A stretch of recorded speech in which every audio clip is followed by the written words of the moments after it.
This is Dane Davis. The sound design on the original Matrix, one of the key concepts was the code, the dripping code, uh, which was a bit of an homage to the anime film Ghost in the Shell. So I kind of had an idea of the visual feel of it, but I didn't really know what it was going to look like. And uh, when I flew to Sydney, where they were shooting the movie, I finally got about 45 minutes with the extremely overworked directors to talk about a few things. And our discussion about the code was the Wachowski said it just needs to be wet and electrical. And usually those two adjectives aren't used together in that way. So it was an interesting challenge.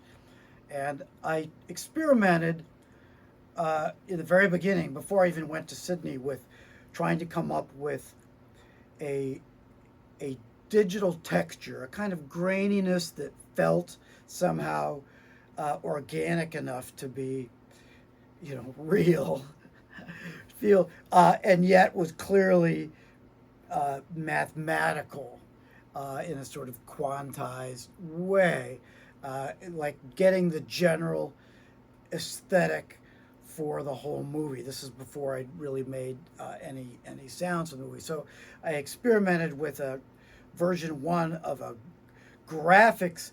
program that a graphics company made to use sound called Metasynth.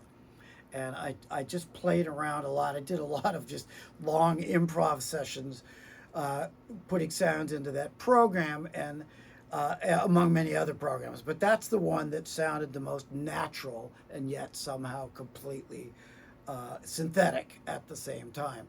So after having that discussion about being wet and electrical, I tried a bunch of different wet sounds, which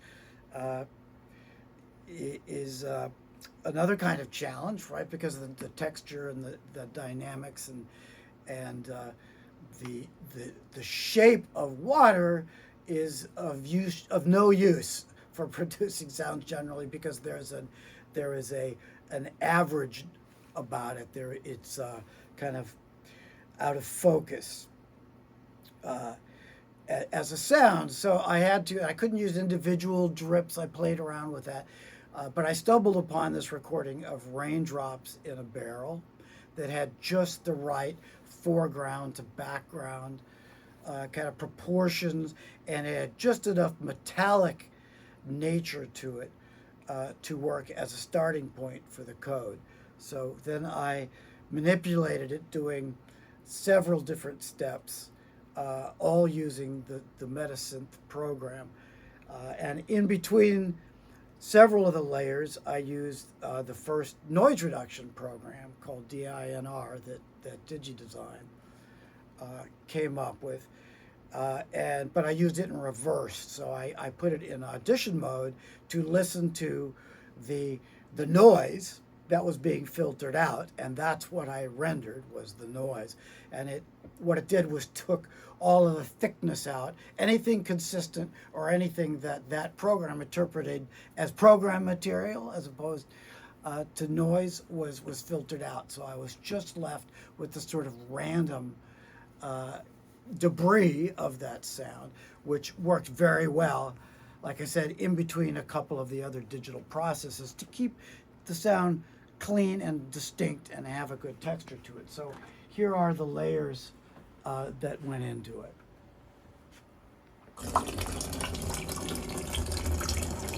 That's the starting point. These aren't layers. These are the stages of the sound.